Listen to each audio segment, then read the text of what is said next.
नमस्कार, स्वागत है आपका मेरी नई वीडियो में, जिसमें आज हम बात करने वाले हैं केसरी चैप्टर 2 के बारे में। केसरी 2 की शुरुआत होती है जलियांवाला बाग से, जहां हज़ारों वो लोग इकट्ठा होकर प्रोटेस्ट करते हैं। तभी एक लड़का देखता है ऊपर से एक प्लेन गुजरता है और कुछ ही देर में जनरल डायर अपनी फ़ौज लेकर आते हैं। वहां आ जाता और लोग कुछ समझ पाए इससे पहले ही जनरल डायर अपने सोल्जर को फायरिंग के लिए बोल देते हैं और वहाँ एक बड़ा मैसेकर शुरू हो जाता है और हज़ार लोग वहाँ पर मारे जाते हैं। ये सब देखकर जनरल डायर मुस्कुराता है। फिर कहानी फ्लैशबैक में जाती है टू 1914 ड्यूरिंग वर्ल्ड वॉर। जब ब्रिटिश सोल्जर्स वॉर हार रहे थे, तब उन्होंने इंडियन से प्रॉमिस किया था अगर हम उनकी हेल्प करते हैं तो वो इंडिया छोड़ देंगे। लेकिन जब हमारी वजह से ब्रिटिश वॉर जीत जाता है तो वो अपना वादा तोड़ देते हैं, उल्टा इंडियंस पर ही जुल्म करने लगते हैं। और इसी बीच कॉलेज प्रोफेसर और इंडियन फ्रीडम फाइटर कृपाल सिंह आता है। वो आवाज़ उठाता है कि अंग्रेज़ अपने वादे से मुकर गया है, जो सुनकर अंग्रेज़ों को गुस्सा आता है और वो डिसीजन लेते हैं कि सबको चुप कराने के लिए कृपाल सिंह को जेल भेज दिया जाए। फिर पंजाब के governor Michael O'Dwyer Indian adviser Tirath Singh से मिलते हैं और पूछते हैं कि कृपाल सिंह को कैसे जेल भेजा जाए। तीरथ सिंह कहता है कि उसकी नज़र में एक लॉयर है, शंकरन नायर, जो अभी तक एक भी केस नहीं हारा और वो कृपाल सिंह को आसानी से जेल भेज सकता है। फिर तीरथ सिंह शंकरन नायर से जाके मिलता है और ब्रिटिश की तरफ से हायर करता है और उसे कहता है कि कृपाल सिंह ने अंग्रेज़ों पर केस किया है और हमें उसी को जेल में डालना है। नायर मान जाता है। अब कोर्ट रूम में जहाँ ये केस चल रहा है, शंकरन नायर जज के सामने ऐसी बातें जज के सामने लाता है कि सब हैरान रह जाते हैं। वो कहता है कि कुछ टाइम पहले इंग्लिश सोल्जर बॉम्ब ब्लास्ट में मारा गया था और क्योंकि कृपाल सिंह वर्ल्ड वॉर में काम कर चुका है, उसे बॉम्ब बनाना आता है और आर्गुमेंट से वो ये प्रूव कर देता है कि कृपाल सिंह ने ही वो बॉम्ब बनाया था। फिर उसने वो बॉम्ब कुछ लड़कों को दिया और उसने वो बॉम्ब का यूज़ किया, ब्रिटिश सोल्जर्स को उड़ा दिया। जज कृपाल सिंह को कुछ दिन के लिए जेल की सज़ा सुना देता है। जाते जाते कृपाल सिंह नायर से कहता है, तुम अच्छे लॉयर हो पर गलत साइड से लड़ रहे हो, और नायर इस बात को इग्नोर कर देता है। फिर नायर की वाइफ के सामने माइकल आके बताता है कि तुम्हारी वजह से हम जीत गए हैं, इसीलिए क्वीन आपको सर का टाइटल दे रहा है। ये सुनकर नायर बहुत खुश हो जाता है क्योंकि अब उसकी सब इज्जत करेंगे। अगले दिन नायर को एक तरफ सर का टाइटल मिल रहा है और उसी दिन दूसरी तरफ जलियांवाला बाग में जनरल डायर ने जलियांवाला बाग में फायर कराया था, जिसमें हज़ारों लोग मारे जाते हैं और सारे सोल्जर के जाने के बाद सिर्फ एक छोटा लड़का जिंदा बचता है, जो इतनी लाशें देख के सिर्फ रो रहा है।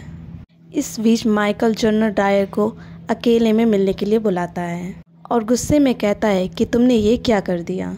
अगर ये बात बाहर आ गई तो सारे इंडियंस हमारे खिलाफ हो जाएंगे और हमें कोई नहीं बचा पाएगा। माइकल फिर तीरथ से कहता है कल की न्यूज़ दबा दो। तीरथ कुछ लोग भेजता है और सारे न्यूज़पेपर जला देता है जिसमें मैसेकर की न्यूज़ डाली गई थी, यानी ये सच अब कभी बाहर नहीं आएगा। फिर तीरथ डायर को बताता है कि आपने जो किया उसके बाद सुनसान में भी जगह नहीं बची, इतनी लाशें हो गई हैं कि डायर कहता है कि जो बची कुछ लाशें हैं उन नालियों में नदियों में फेंक दो, कोई भी सबूत नहीं बचना चाहिए। ये सुनकर तीरथ भी शॉक हो जाता है। डायर को बिल्कुल भी गिल्ट नहीं है। फिर जो मरे हुए लोगों की जो फैमिली होती है, जब वो आवाज़ उठाते हैं तो डायर उन्हें अब 25 रुपये दे के उनका मुआवजा करने लगती है और एक पेपर पर अंगूठा लगवा लेते हैं जिसमें लिखा होता है कि हमें अंग्रेज़ों से कोई शिकायत नहीं। फिर भी कुछ लोग सच बोलने की कोशिश करते हैं। ये देखकर तीरथ माइकल से कहता है कि इन लोगों मुंह बंद करने के लिए एक कमीशन बिठाते हैं जिसमें सारे मेंबर्स हमारे पक्ष में फैसला देंगे। पब्लिक को लगेगा कि सच सामने आया है और असली बात दब जाएगी। फिर एक वाइसरायज कमीशन बनता है जिसमें नायर को भी काम जोड़ा जाता है और फिर तभी सबसे पूछा जाता है कि ये जो हुआ है, बताते कि इसमें जो हुआ है उसमें हमारी गलती नहीं है, ऐसा नायर को बताया जाता है। लेकिन फिर भी वो शॉक हो जाता है क्योंकि वो कहते हैं कि जो लोग मरे हैं वो टेररिस्ट हैं। फिर वो मीटिंग से बाहर आता है, फिर वो उसी लड़के को देखता है जो कि उस फायर में बचा हुआ था और वो गेट के बाहर अपना न्यूज़ लेके वहाँ पे खड़ा होता है। जिसमें लिखा था कि ब्रिटिश ने मैसेकर कैसे किया। फिर मीटिंग में कमीशन वाले कहते हैं कि जनरल डायर ने फायरिंग इसीलिए कराई कि वहाँ के लोगों के पास वेपन्स थे। फिर नायर उनसे पूछता है कि अगर उनके पास वेपन्स थे तो हमारे सोल्जर्स कितने मरे हैं। फिर वो लोग बताते हैं कि एक भी नहीं। तो वो बोलता है कि अगर वो लोग टेररिस्ट थे, उनके पास वेपन्स था, तो हमारे भी सोल्जर कुछ मरने ही चाहिए थे। ये इतना इम्पॉसिबल कैसे हो गया। इस बात का किसी के पास जवाब नहीं होता है और तभी उसे समझ में आ जाता है कि ब्रिटिश हम लोगों से कुछ छुपा रही है, पर वहाँ पे कुछ नहीं बोलता। फिर वो तीरथ से जाके सिर्फ मिलता है और बोलता है कि आप लोग सच क्यों छुपा रहे हो। तभी वहाँ डायर आ जाता है और उसकी बातें और उसका एटीट्यूड देख के नायर को यकीन हो जाता है कि डायर इंडियन से कितनी नफरत करता है। यहीं पर नायर की मुलाकात एक जानीसी नाम के आदमी से होती है, तो पहले सोल्जर था, लेकिन डायर की वजह से अब वो चल भी नहीं सकता। इसमें नायर को रियलाइज़ होता है कि डायर कितना खतरनाक है। फिर वापस जाते वक्त नायर को फिर से वही लड़का दिखता है जो पोस्टर लेकर खड़ा हुआ था। फिर वहाँ के गार्ड से पूछने से ये पता चलता है कि उस लड़के के सारे जो घर वाले थे, फैमिली वाले थे, वो उस फायरिंग में मारे गए थे। तब से ये लड़का न्याय चाहता है। ये सुनकर नायर को बहुत बुरा लगता है। उसे नींद नहीं आती और वो उसी लड़के के बारे में सोचता रहता है।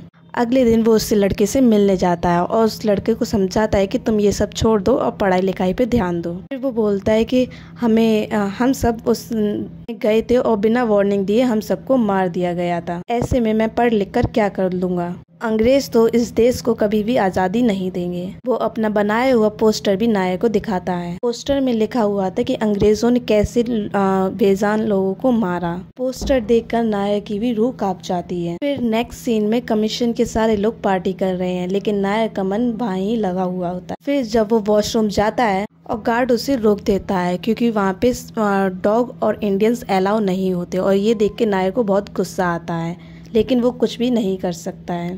फिर अगले दिन कमीशन का फाइनल डिसीजन होता है, जिसमें होता है कि जो कुछ डायना किया है वो गलत नहीं किया है, जिसमें नो गिल्टी लिखना होता है। लेकिन जो नायर होता है वो गिल्टी लिख देता है, लेकिन फिर भी गिल्टी लिखने के बावजूद भी सब ये डिसाइड कर लेते हैं कि जो डायना ने किया है वो सही किया है। फिर तीरथ उससे कहता है कि अंग्रेजों से पंगा मत लो वरना मुसीबत में पड़ जाओगे। फिर नायर भी ये सुन के चुप हो जाता है और फिर नेक्स्ट डे नायर को न्यूज़ मिलती है कि जो बच्चा था उसने अपनी नस काट के अपनी जान दे दी है। हाँ, नायर का दिल टूट जाता है। फिर वहाँ खड़ी हुई एक लड़की दिलजीत भी नायर को देखती है। फिर नायर शहर छोड़ के जाने लगता है तो दिलजीत उससे बात करने लगती है। आप मेरी इंस्पिरेशन थे, मैं आपकी जैसी लॉयर बनना चाहती थी, आप भी अंग्रेजों के सामने झुक गए। तब नायर कहता है कि मैं अकेला इन अंग्रेजों के साथ कुछ नहीं कर सकता, और कहता है जो हो रहा है उसे होने दो। फिर वो अपनी बीवी के साथ शहर छोड़ के वो चला जाता है।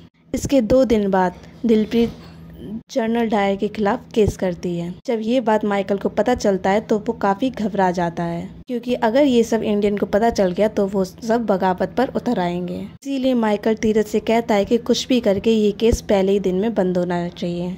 पर प्रॉब्लम ये था कि जज मकारी एक ऐसा इंसान था जो सच्चाई के साथ रहता था और वो इंडियंस से भी थोड़ा सपोर्ट में करता था। और फिर नेक्स्ट डे कोर्ट में डायर को लगता है कि दिलप्रीत एक छोटी लॉयर है और वो कुछ भी नहीं कर सकती है। जैसे ही दिलप्रीत जज के सामने जाती है और वो अनाउंस करती है कि मेरी जगह ये केस मिस्टर नायर लड़ेंगे। ये सुनकर सब शॉक हो जाते हैं। फिर कहानी फ्लैशबैक में जाती है, जब ट्रेन में नायर डिसाइड करता है उसे डायर को सजा दिलवानी ही है। वो सीधे जलियांवाला बाग जाता है। वो दिलजीत से कहता है कि हम दोनों मिलकर अंग्रेजों को हिला देंगे, तुम केस फाइल करो कि अगर मेरा नाम आया तो वो लोग मुझे सबूत इकट्ठा करने ही नहीं देंगे। फिर दिलजीत केस फाइल करती है और दोनों मिलकर डायर और ब्रिटिश के खिलाफ सबूत इकट्ठा करते हैं। अब सीन वापस प्रेजेंट में आता है, जहाँ नायर कोर्ट में कहता है 13 अप्रैल को जलियांवाला बाग में कर्फ्यू के दिन लोग दंगा कर रहे थे, इसीलिए उसने फायरिंग कराई। सच में वो दंगा कर रहे थे तो पुलिस ने उसे शांति से जाने क्यों दिया। तहसीलदार कतार सिंह को विटनेस में बुलाते हो और उस विटनेस में वो कहता है मैंने देखा था लोग दंगा कर रहे थे, इसीलिए मैं कुछ नहीं कह पाया। मैंने जनरल डायर को कहा कि आप एक्शन लो। नायर कहता है कि जनरल डायर तो एक आर्मी ऑफिसर हैं, आपने डायरेक्ट उनसे ही हेल्प क्यों मांगी, आपको तो पहले पुलिस स्टेशन में मदद के लिए बोलना चाहिए था। ये सुनकर करतार के होश उड़ जाते हैं कि उसके पास इस बात का कोई जवाब नहीं होता। यहाँ नायर ये भी प्रूव कर देता है कि सब कुछ डायना की प्लानिंग थी। डायना ने ही झूठी अफवाह फैलाई थी कि एक बड़े शायर जलियांवाला बाग में आने वाले हैं, जिससे हजारों लोग जलियांवाला बाग में इकट्ठे हो जाएं। आंदोलन ऑलरेडी चल रहा था। ब्रिटिश ने एक प्लेन भी भेजा ताकि देख सके कि कितनी भीड़ इकट्ठी हो चुकी है, जिससे वो आराम से मैसेकर के प्लान को एग्जीक्यूट कर सके। ये सब सुनने के बाद डायर के लॉयर के पास भी कुछ भी बोलने के लिए नहीं होता। नायर ये प्रूफ कर देता है कि डायर ने ये सब कुछ जानबूझ के किया था। फिर जज भी डायर के खिलाफ इंक्वायरी ऑर्डर कर देता है और केस शुरू हो जाता है। फिर हर न्यूज में जलियांवाला बाग के आर्टिकल्स छपने लगते हैं और जिसे कोई नहीं रोक सकता। डायर गुस्से में बोलता है कि अगर ये बात कान तक पहुंच गई तो बहुत कुछ हो सकता है। फिर तीरथ बोलता है कि मेरी नज़र में एक आदमी है जो इस केस को जीत सकता है और वो नायर का दुश्मन भी है और अच्छा वकील भी है। वो हमारे काम आ सकता है। उसका नाम है मैकिनली। तीरथ जाके मैकिनली से मिलता है और नायर के खिलाफ भड़काने लगता है। असल में मैकिनली इंडियन तो था, लेकिन वो एक ब्रिटिश का नाजायज औलाद था। यहाँ तीरथ किसी तरह मैकिनली को मना लेता है। तुम अंग्रेजों की तरफ से केस लड़ो, हम तुम्हें ब्रिटिश टाइटल से सम्मानित करेंगे। मैकिनली मान जाता है। फिर कोर्ट में से पहले मैकिनली कोर्ट में ये कहता है कि रिपोर्टर्स को वहाँ से हटा दिया जाए, क्योंकि रिपोर्टर्स डायना के अभी साबित नहीं हुआ है कि डायना ने वो जो कराया था वो उसने ही कराया था। उस पेपर में पहले ही ये चीज़ छाप दिया जा रहा है और वो इसके द्वारा वो ये चाहता था कि बाहर न्यूज़ ना जाए कि जलियांवाला बाग के केस में क्या चल रहा है। तो फिर जो जज भी होते हैं वो उसको हाँ कर देते हैं और सारे न्यूज़ वालों को वहाँ से निकाल देते हैं कोर्ट से। फिर मैकिनली जज से कहता है कि 13 तारीख को जो डायना ने किया उसकी एक वजह थी। 10 तारीख को एक अंग्रेजी लड़की मार्था डंडा फौज के कुछ आदमियों ने गलत किया था। उसके बाद डायर ने वो कदम उठाया। फिर वो मार्था को विटनेस बॉक्स में बुलाता है। मार्था कहती है कि 10 तारीख को मैं कॉलेज से घर जा रही थी, तब एक लड़का आया, उसने मुझे एक कमरे में ले जाके मेरे साथ गलत काम किया। फिर माइकल, ये कोई और लड़का नहीं, ये डंडा फौज का लीडर तनवीर चौधरी था। जब उसने अपना गुनाह कबूल किया और उसे सजा मिली तो डंडा फौज वाले भड़क गए। उसके बाद इन लोगों ने 13 अप्रैल को ब्रिटिश से बदला लेने का प्लान बनाया। इसीलिए डायर को उस दिन सब पर गोली चलानी पड़ी। ये सुनकर सब बहुत ही शॉक हो गए, पर मैकिनली ने सबको यहाँ पे झूठी कहानी सुनाई थी। फिर जज नायर को अगली तारीख दे देता है। वहीं मैकिनली तीरथ से कहता है कि एक अफवाह फैला दो कि नायर एक रेपिस्ट को सपोर्ट कर रहा है। तीरथ वैसा ही करता है और नायर का नाम बदनाम होने लगता है। फिर नायर के फेस पे काला रंग तक लगा देते हैं और उसकी बहुत ही ज्यादा इंसल्ट करते हैं। नायर बिल्कुल टूट जाता है। फिर भी वो हार नहीं मानता और फिर दिलजीत उस कॉलेज में जाती है। नायर जाता है तनवीर चौधरी के पास। थोड़ी इन्वेस्टिगेशन के बाद दोनों को एक इन्फॉर्मेशन पता चलती है। अब हियरिंग का दिन आता है। दिलजीत मार्था की क्वेश्चनिंग करती है। दिलजीत मार्था को अपनी बातों से कंफ्यूज कर देती है और ये प्रूफ हो जाता है कि तनवीर ने उसके साथ कुछ भी जबरदस्ती नहीं किया था, बल्कि मार्था और तनवीर अक्सर उस रूप में मिलते थे और वो दोनों एक दूसरे से प्यार भी करते थे। वो बताती है कि एक बार प्रिंसिपल ने हम दोनों को साथ में देख लिया और फिर तनवीर को जेल भेज दिया। फिर हमें धमकी दी गई कि अगर मैं ये बोल दूंगी कि तनवीर ने मेरे साथ ज़बरदस्ती की है तो सही रहेगा, वरना वो मेरी बहुत सारी बेइज्जती करेंगे पूरे सोसाइटी में। ये सुनकर सब शॉक हो जाते हैं और फिर मैकिनली का प्लान उल्टा पड़ जाता है। फिर मैकिनली ये कोशिश कर रहा है कि वो डायन का कसूर साबित करे। तब जज अगली हियरिंग का डेट देता है और कहता है आप एक गवाह लेकर आइए, अभी इस केस में आपके फेवर में कुछ एक्शन ले सकते हैं। फिर नायर रात में परेशान बैठा होता है। वो सोचता है कि गवाह कहाँ से लाए। तभी वो जेनिसी को याद आता है उसके। जेनिसी से मिलता है कि उसके साथ क्या क्या हुआ था। फिर वो सब बताता है कैसे डायनर ने उसके साथ गलत किया था। उसके थोड़ा लेट पहुंचने से, बल्कि वो उसकी पूरी टीम के साथ लेट पहुंचा था और उसे कितना मारते हैं, हर रात उसे कितना मारा था। फिर वो एक आदमी का नाम बताता है, वो होता है डायनर का दोस्त, जो कि किसी को मारना नहीं चाहता था जलियांवाला बाग में, क्योंकि वो एक बहुत अच्छा इंसान था। नेक्स्ट हियरिंग में डायनर को विटनेस बॉक्स में बुलाता है। वो पूछता है कि पहली वाले बाग में आपने लोगों को वार्निंग कैसी दी। पहली वार्निंग बताता है मैंने वार्निंग नहीं दी, वो लोग हम पर अटैक करने वाले थे, इसीलिए हमने एक्शन लिया। वहाँ तो 8 साल के बच्चे भी थे, उनके पास कौन सा हथियार था। नायर जज को जानासीर का सच बताता है। जानासीर एक इंडियन है, सिर्फ 15 मिनट लेट होने की वजह से आयरन शूज से उसे मारा था। अब वो ठीक से चल भी नहीं पाता। वो जज को डायनर की मेडिकल रिपोर्ट भी दिखाता है, जिसमें दिखाया जाता है कि कैसे वो डायर का गुस्सा कभी भी अनकंट्रोल हो सकता है। फिर नायर कहता है कि बचपन से ही डायर इंडियन से नफरत करता है और उसे फैमिली से मिला हुआ सपोर्ट भी उसे और नफरत करने पे मजबूर कर देता है और वो इंडियन से काफ़ी नफरत करता है। जब उसके हाथ में पावर आई और वो इंडियंस को कुचलने लग गया। जलियांवाला बाग का मैसेकर भी उसकी नफरत का एक रिजल्ट है और ये सब सुनकर डायर नायर का कॉलर पकड़ लेता है। जज हियरिंग पोस्टपोन कर देता है।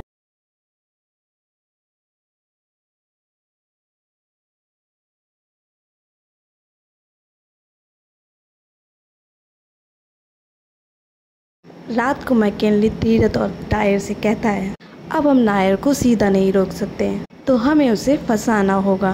फिर पुलिस नायर के घर पर रेड कर देती है क्योंकि उस पर इल्ज़ाम लगता है कि उसने केस के सिलसिले में कुछ प्राइवेट जगहों पे जाने की कोशिश की है। नेक्स्ट डे केस की हियरिंग होती है लेकिन नायर को पुलिस ने झूठे इल्ज़ाम में पकड़ रखा था। जज कमेटी को डिसीजन सुनाने के लिए कहता है क्योंकि आज इस केस का फैसला होना है। जूरी का डिसीजन आता है कि डायनर ने जो भी किया सब लोगों की प्रोटेक्शन के लिए किया। जज नायर की गैर हाजिरी में डायर को इज्जत से रिहा कर देता है और केस क्लोज कर देता है। जब नायर को ये बात पता चलती है तो वो टूट जाता है क्योंकि वो जीतने के बाद भी हार गया। फिर वो अपनी वाइफ को लेके घर वापस चला जाता है और वहाँ दिलजीत भी अपने घर वालों के पास वापस चली जाती है और अपने घर वालों से शादी करवाने को कहती है क्योंकि उसका वकीलत में दिल नहीं लगता।